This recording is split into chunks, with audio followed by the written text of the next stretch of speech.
So, look at that. What a way to be introduced to the world. This is the Lotus Eletre. It sure is. And who better to have driven it onto the stage but Lotus superfan, Jensen Button.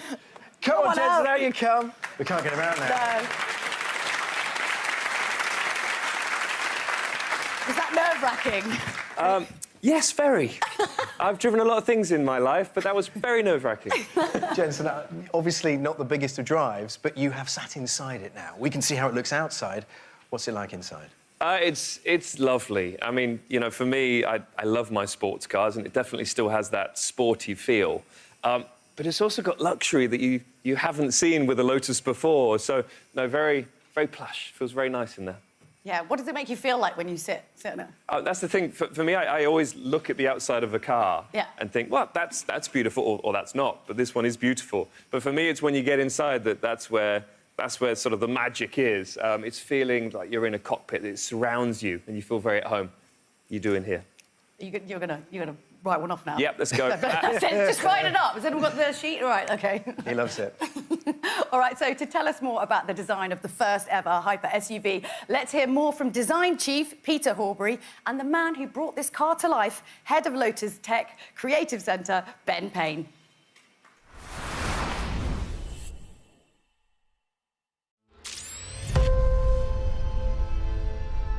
Lotus has been famous for its mid-engine sports cars for many years now. And that layout always gives us a beautifully balanced proportion. The upper part of the car sits perfectly between the wheels. The proportion is very beautiful. Every Lotus has been about adding lightness. And of course, really clever aerodynamics. The way that the air is taken through the car, not just over it, creates beautiful shapes. We've used all of these design principles, plus the fact that we don't have a traditional internal combustion engine, means it is unique. With Eletre, we've created the first Lotus SUV.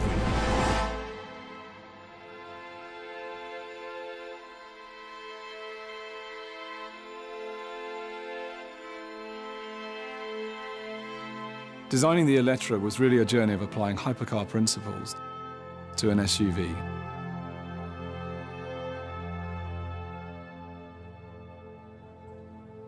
The cabin on the car is set forward to really give you a strong sense of the mid-engine proportion that everyone recognises Lotus for, and it gives you a really strong indication that this is an EV. The sculpture of the car is really dominated by the bold, muscular fenders over the wheels that emphasise the power.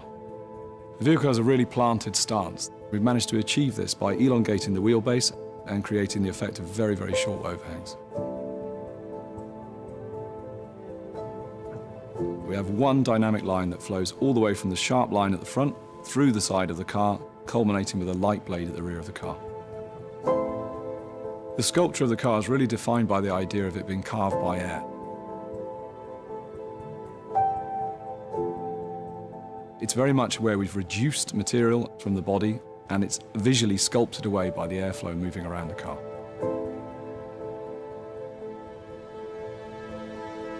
The interior represents a bold, fresh statement for Lotus.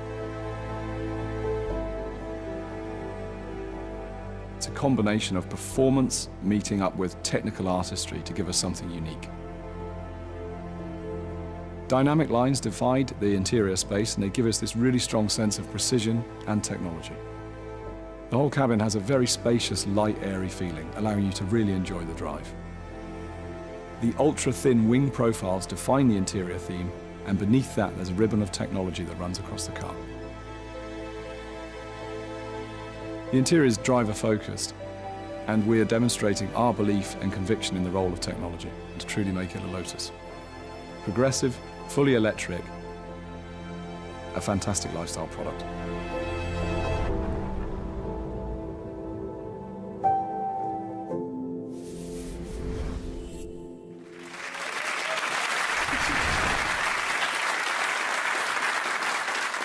And Ben joins me now. So, Ben, this must have been, you know, a pretty long journey to get to this point. How long have you been working on the Eletre? Well, we've been working on this car for just over 3 years now, and it's a huge moment for the entire team that have developed this product for us to be here today and present the car to the world. So it's a really proud moment for a lot of us. Yeah, I can definitely see that. I mean, what are you most proud about on this car? Because obviously, you know, there's lots of different things you can pick, but what's your one? There are a lot. Can I give you two? OK. So I think the first thing for me is to take the sort of front end of the car. This really embodies what we're talking about when we say we've taken hypercar principles and design themes and applied them to an SUV. And I think this is super successful at giving us something new in the marketplace. So an amazing combination of super technical detail and the expression of technology in the headlamps, the clear aerodynamic functionality of these bypass ducts that run through the front of the car, all brought together in a really artistic way. So that's the first thing for me. Really amazing expression in the front end. And the second thing I think is really going to stand out to people is the interior. This really is a big step forward for Lotus, and I think it's something unique in the marketplace today. That interior is really going to be something special, and it's a statement of our intent as Lotus moves forward as a premium performance brand. It's quite exquisite. If you have a chance to put your nose in through the window, I suggest you do. So what do you think the customers are going to most fall in love with? What do you think they're most excited about? I think for a customer, there's so much about this car that they can kind of absorb, and it's going to take some time to get to know the product. There are all kinds of features and aspects of the product which are really rich in their detail. So I think this builds a certain sense of excitement. The car is visually very exciting to look at first read, the exterior. When it comes to the interior, there's a kind of layering of technology and detailing there that gives a real richness to the product. And I think this all comes together with the really immersive digital experience that the car also has to create an amazing sense of excitement. So I think customers are going to be really drawn to this car, and it's going to be something that's really a wonderful thing to own. Well, I mean, now that this car is revealed, is it sort of like you're allowed a couple beers and then you've got to get back to the drawing board? Like, what happens? Well, yeah, I mean, to be honest, I've given an hour off this evening to come down and present the car to you guys, and then it will be back to the drawing board. But it's an interesting question, actually, because the honest truth is we've been open already about saying this is the first of 4 fully electrified products which are going to come from Lotus in the next 5 years. So this one we're presenting to you today, but as a designer, I kind of have this strange sense where I actually have to live partly in the future. So the next electrified Lotus Lifestyle product, which is going to be coming fairly soon, we've almost finished that design already, if I'm honest. Ooh. So after a few beers later, we can maybe get some more info from you? No, maybe not. I mean, I think it's strictly highly confidential at this point in time. But the design is almost there. We're really proud of that car as well. And perhaps if we have another conversation around 12 months' time, we'll be looking at something different. But today, it's all about Eletre. Oh, brilliant. Well, look, you know, huge congratulations. It's stunning. And let's give him a big round of applause. Ben Payne, everyone. Thank you.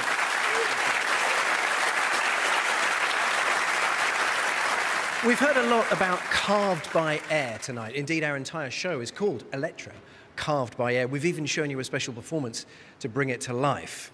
Now we've revealed the car, we thought we'd take you in it, around it, and through it to understand exactly what carved by air actually does. Let's take a look.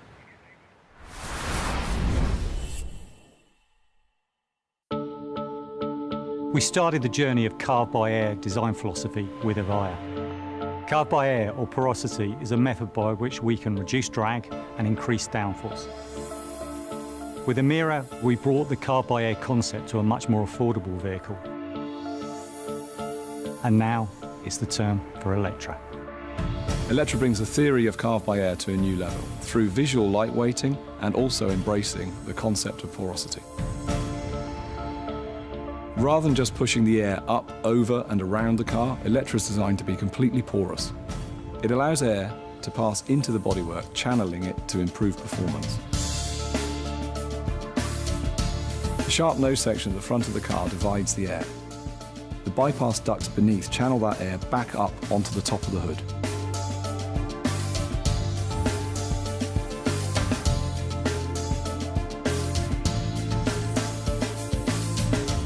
A powerful air curtain located beneath the headlamps channels air through the car, exiting into the wheel arch, further reducing the drag. An extraction vent behind the front wheel draws air out of the wheelhouse and carves a path down the side of the car. The sculpture's reflected at the rear of the car, where we have, again, a large extraction duct which draws air out of the wheelhouse. A duct through the D-pillar helps control the wake. The winglets on the roof help keep the air attached all the way down the rear screen. This generates all of the power in the active rear spoiler, which helps us to dynamically balance drag and downforce. We also use air for cooling. The grille shutter on the front of the car opens and closes dynamically depending on the requirement to cool the drivetrain and the battery pack or to reduce drag. The philosophy of carved by air allows us to visually reduce weight, optimize performance, and gives Eletre stunning design features.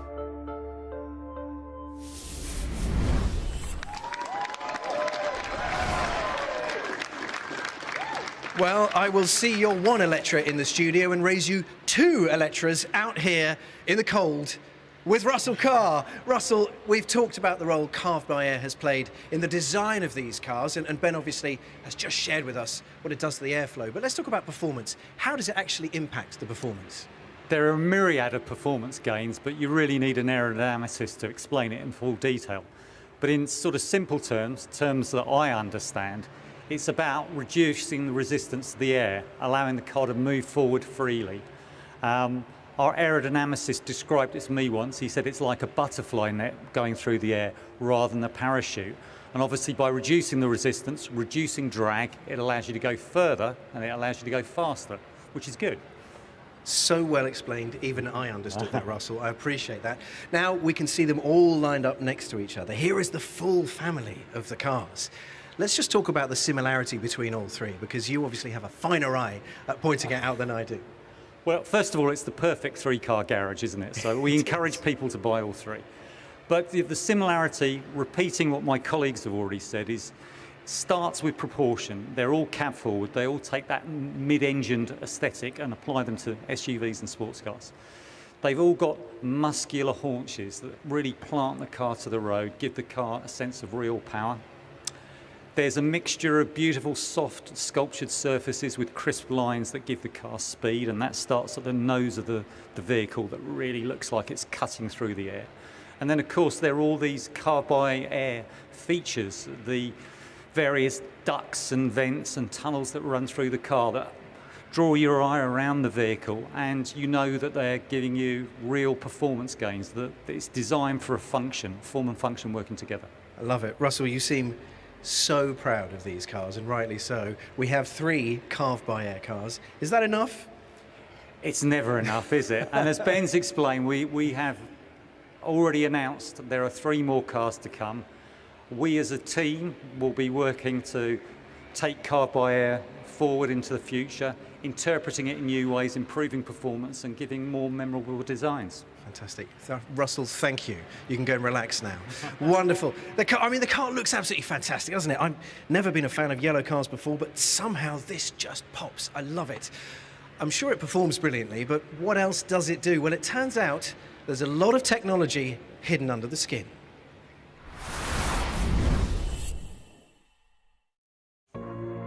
What we have tried to achieve from the ground up is to design and use the technologies that will give the maximum experience for the customer. It starts with an unforgettable welcome. Eletre greets you when you approach and then prepares you for the journey you're trying to take.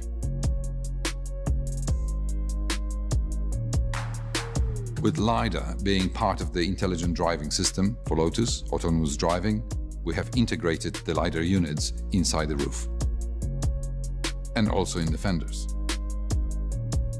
The daytime running lights are super thin design, adding to the lightweight philosophy of Lotus. The other lighting functions are almost hidden behind the surface. The taillight is of a very thin blade design. It not only shows the function while it's driving, it also gives the information while the battery is in the state of charge. The use of commutative lighting continues inside the cabin. The single-blade taillight design is mirrored to provide and to be a part of the driver interface. The super slim display allows for the reduction in the cabin and also demonstrates high technology. It is a digital experience for both driver and the passenger. The asymmetrical technical interface located in the tunnel of the vehicle provides a swift access for the driver for the controls. The combination of all these technologies creates a last impression for the driver and the user of the car.